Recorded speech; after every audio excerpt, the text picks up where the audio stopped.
Sveiki.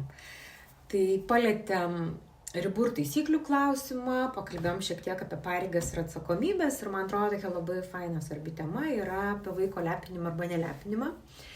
Atrodo, ta besąlyginė meilė, kai nieko negaila, ar ne? Tikrai juk norisi padaryti dėl savo mylimiausių žmonių, vaikų viską.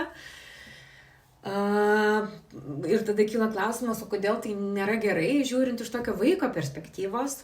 Tai mes norim užauginti savarankiškus vaikus, mokančius apie mūsų, galinčius ne tik išgyventi, bet ir gerai gyventi, klestėti.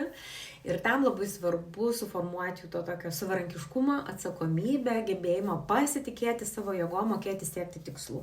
Tai su lepinimu, kas yra blogai, kad išlepintas vaikas, tai yra kažkuria prasme nuskriaustas vaikas arba nugalintas vaikas, nes iš jo yra galimybė atimta patirti tą tokį stebuklingą jausmą aš galiu arba suformuoti vidinės kompetencijos jausmą. Išlepintas vaikas tai yra vaikas, kuris netiki, kad jam pavyks ir kuris yra kažkuria prasme priklausomas nuo suaugusių žmonių.